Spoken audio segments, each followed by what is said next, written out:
Assalamualaikum warahmatullahi wabarakatuh. Assalamualaikum warahmatullahi wabarakatuh. Kami datang bertiga dari Semarang. Saya sendiri ASN di sebuah pemerintahan yang cukup besar di Jawa Tengah atau Semarang. Di tempat kami itu hampir perempuannya ya wanitanya itu mungkin sekitar 75% sudah berhijab yang muslim. Saya tahu persis di unit saya itu pertama kali sepertinya 100% berhijab, ya satu-satu makin muslim makin berhijab. Dan kami dapat ujian beberapa kali, mantan pimpinan kami sering mengatakan bahwa ini kayak di pesantren ya gitu. Ini kok jadinya kayak di pesantren ya. Tapi kami nggak ada yang tergoda, istilahnya nggak, iman kita insya Allah masih bisa. Kemudian dalam postingan akhir-akhir ini banyak, beberapa hari yang lalu ada postingan mau ada hari tanpa hijab dengan gambar apa ya, bajunya seperti pakai kemben begitu. Dan ada beberapa istilahnya istri kiai yang mengatakan bahwa hijab tidak wajib. Dan ada postingan terakhir juga mengatakan bahwa sekarang ini kan nggak ada perbudakan sehingga tidak perlu berhijab lagi. Nah, kami khawatir, terutama saya yang masih punya anak kecil-kecil, keponakan, istilahnya untuk meng-counter seperti itu, hadis atau Al-Quran apa yang sangat singkat dan simpel untuk selalu memberikan ini loh, bahwa ini hijab itu menutup aurat wajib. Terima kasih Bu ya. Assalamualaikum warahmatullahi wabarakatuh. Waalaikumsalam. Kalau Anda bertanya tentang masalah hijab, sudah sebaktu lama, sangat luas dalilnya dan sudah pernah kita bahas. Akan tapi yang perlu kita bidik dari pertanyaan yang lebih perlu kita perhatikan adalah tanamkan kesedihan yang dalam diri Anda. Jika muncul orang-orang yang seperti itu, dimulai dari atasan yang mengatakan, oh kayak pesantren ya, ngeremehkan innalillah, subhanallah. Memang pesantren apa sih? Rendah, jelek. Dari begitu saja sudah kita tahu bahasanya merendahkan orang lain sudah nggak boleh. Orang yang membuka aurat saja nggak boleh kita rendahkan, apalagi orang yang membuka, kayak pesantren ya, gitu kan? Oh jadi pesantren, perusahaan mau jadikan pesantren ya? Ini kan maksudnya apa? Merendahkan pesantren. Jadi pesantren nggak pantas begitu. Innalillah. Makanya di saya menemukan orang begitu perlu didoakan, kasihan dia. Itu ada hitungannya di hadapan Allah. Kalau sudah orang tidak kagum dengan syiar Allah, Allah akan berpaling dari dia. Nggak bakal sempurna nanti orang itu, nggak bakal baik. Kasihan dia. Syiar agama kok direndahkan. Oh kayak pesantren ya. Oh jadi perusahaan atau instansi jadi instansi pesantren. Kalau mondok di sana jangan di sini. Kadang-kadang ada tambahannya begitu. Kalau memang modelnya jelekit ya. Jadi kalau saya melihat orang begitu sedih dia umat Nabi Muhammad sebesar gede dosanya luar biasa. Cuman dia bisa saja ngomong, memangnya ente yang ngasih seksa Buya, sok-sok dosa-dosa, urusanmu. Enggak, saya hanya ngomong kesedih saja. Betul saya sedih kalau orang. Cuman kadang-kadang itu orang keras kepala. Ngomong lu kan, neraka-neraka keluar kan. Memang grup ini, grup neraka-neraka kamu tuh, Buya Yahya dan kawan-kawan dikit-dikit neraka haram gitu. Subhanallah, innalillah. Anda yang istiqomah, wahai ibu yang solehah, adik yang solehah, istiqomah. Semakin banyak guncangan, semakin besar pahalamu. Apalagi dari atasan. Memang namanya nasib baik ya. Itu Anda, nasib baik Anda berkumpul di lingkungan yang baik. Ada suatu ketika ada orang menutup auratnya, susahnya setengah mati. Karena apa? Lingkungannya memang tidak menutup aurat. Dia hidup di negeri yang nggak ada menutup aurat, maka dia ke bawah kehidupan yang tidak menutup aurat. Itu gak salah, tapi masih ada maklumnya. Salah. Berarti nasibnya dia berkumpul dengan orang yang tidak menutup aurat. Sehingga waktu dia menutup aurat menjadi dipandang dan akhirnya dia bingung, akhirnya melepas kerudungnya. Itu nasib juga. Tapi Anda Masya Allah 100% di perusahaan, di instansi Anda menutup aurat istimewa. Mudah. Jadi yang nggak biasa pakai menutup aurat pun menjadi menutup aurat dengan mudah. Ada lagi nasib buruk, naudzubillah. Semoga itu bukan Anda. Di lingkungan yang bisa menutup aurat, tapi ternyata dia tidak menutup aurat. Dan ini banyak faktor di antaranya. Faktor keberuntungan adalah Anda diberi oleh Allah hati insaf di saat mendengar petuah-petuah kemuliaan, Anda mudah dengar. Tapi ada nasib buruk.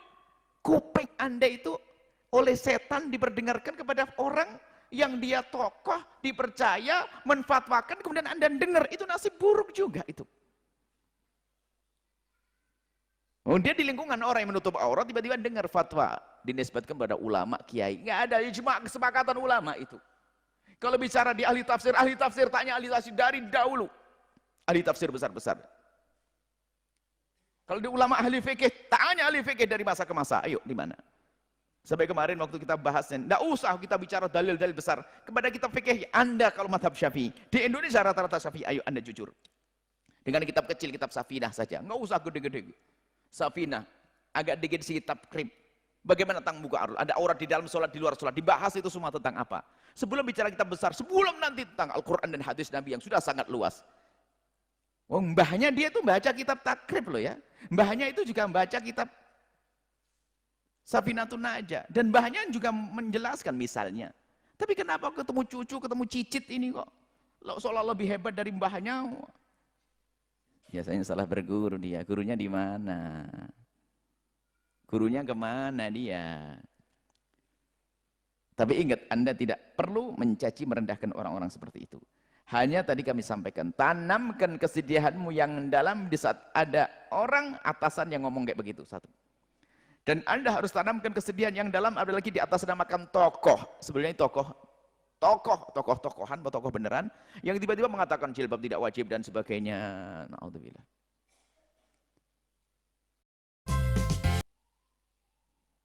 Subhanallah. Nah, itu godaan bagi Anda yang sudah berhijab. Anda kuat atau tidak? Semua orang ada godaannya. Orang puasa godaannya apa? Es degan. Ya enggak? Orang puasa. Tadi bicara zakat, godaannya apa? Bikin perusahaan baru lagi alias mau derma, godaannya orang mau sedekah, godaannya apa? Teman ngajak kerja, mitra bisnis nggak jadi sedekah, ada godaannya. Anda menutup aurat yang sudah rapi, godaannya muncul orang-orang semacam itu. Maka sebetulnya bukan Anda yang perlu dikasihani, Anda mah selamat. Yang perlu Anda hadirkan kasihan kepada mereka-mereka. Subhanallah. Kasihan kepada mereka, kasihan kepada mereka. Maka agar sepak terjang mereka tidak semakin luas, Anda jangan dekat-dekat dengan orang punya fatwa-fatwa semacam itu. Doakan saja tiap hari. Setiap hari doakan supaya Allah memberikan hidayah. Jangan.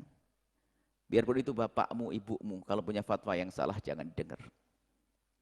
Nah, permasalahannya adalah fanatik kadang-kadang, naudzubillah. Enggak. Saya akan kembali kepada fatwa para ulama-ulama yang sudah jelas di negeri kita ini. Berbeda lagi dengan yang terakhir ini. Orang tidak menutup auratnya tapi masih mengatakan aurat wajib. Dia insya Allah masih selamat. Kalau kena panas-panas masih sedikit. Karena dia masih mengatakan wajib. Ya Allah, saya belum bisa. Urusan ikatan kerja, urusan ini dinas, saya belum bisa. Saya pengen masih. Yang repot adalah yang berubah hukum tadi, naudzubillah. Yang wajib menjadi tidak wajib, naudzubillah. Sudah begitu dia seolah-olah lebih alim daripada ulama. Ulama sebanyak itu ditinggalkan.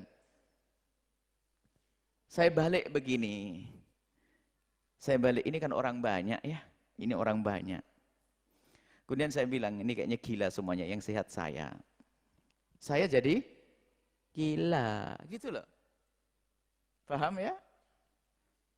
Ulama dianggap salah semua, yang benar dia. Ente ini siapa sih kok lebih hebat dari ulama? Kadang-kadang hari ini orang sombong lah. Mereka kan punya akal, saya punya akal. Mereka berpikir, saya berpikir. Ini mau nyamakan dengan, memang bentuk manusianya sama, punya mata, punya ini sama. Cuman kalau bicara akalnya, akalmu tidak seperti akal mereka. Ilmu, saya punya ilmu. Dia ngomong gitu mungkin. Iya, kamu punya ilmu. Tapi ilmumu tidak seperti ilmunya ulama-ulama itu. Apalagi dibanding. Sama-sama punya, tapi nggak bisa disamakan. Apakah boleh saya punya fatwa yang anda lakukan? Nahnu rijal, hum rijal wa nahnu rijal. Mereka laki-laki, saya juga laki-laki. Sombong bener Bu Yahya tuh. Hebat banget. Wah, kalau dibanding, Yahya, coba kau banding. Akalmu dengan akalnya imam-imam, mana lebih hebat? Ya mereka. Saya benar. Kok berani jejerkan akal saya dengan akal mereka? Oke, bukan saya urusan akal, ilmu. Ya sangat jauh dong mereka. Selain ilmu, takwa, khusyuk. Mereka lebih khusyuk. Loh, dari sisi mana saya nyamakan dengan mereka itu? Kau tidak sadar-sadar. Yang repot lagi adalah nasib buruk Anda sudah tahu itu kebatilan, kok Anda masih Anda dukung, itu nasib buruk bagi Anda. Hati-hati. Ini nasib buruknya orang-orang awam tuh ya begitu. Sudah tahu ada kebatilan yang sudah bertentangan dengan para ulama, masih saja karena fanatik. Gara-gara dia adalah organisasi Al-Bahjah. Wah, kalau sudah salah ya salah. Tapi ingat setelah itu tolong saya tekankan lagi, doakan mereka-mereka. Jujur. Anda yang marah, yang punya kecemburuan terhadap syariat Islam, yang pernah marah dengan mereka-mereka yang punya fatwa-fatwa, jujur setiap malam Anda doakan atau tidak? Jangan banyak ngomong Anda. Ayo. Ustadz yang sering teriak-teriak nyalahkan Anda, doa Anda tidak malam, Anda jangan bohong ya Ustadz. Kalau Anda memang betul karena Allah, Anda tidak akan lupa mendoakan beliau-beliau yang salah itu. Karena dia adalah umat Nabi Muhammad kok.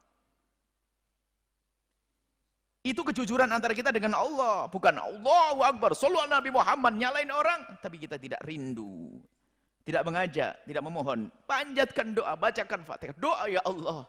Itu anak ini cucu ini orang itu ya Allah berikan hidayah. Harus begitu kalau Anda memang itu paling tidak Anda yang selamat. Jangan sampai Anda melawan kebatilan zahir, fatwa zahir dengan kebatilan batinmu. Wah, ini lebih serem lagi. Harus berbenah semuanya. Saya yang mengingatkan harus berbenah. Saya yang kritisi harus berbenah. Anda yang kritisi harus berbenah. Doakan setiap malam. Dua hal saja hari ini saya sampaikan.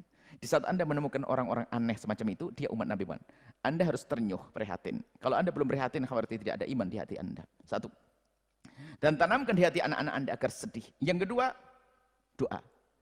Tanamkan di hati anak-anak Anda kebiasaan untuk berdoa. Kalau anak Anda setiap hari Anda ajar untuk berdoa, enggak akan terjerumus. Nah, ayo kita doakan. Ada satu tokoh. Dia diuji oleh Allah dengan fatwa salah. Dia besar hukumannya di hadapan Allah. Kita tidak ingin dia masuk neraka, ya Allah. Mari doa bersama.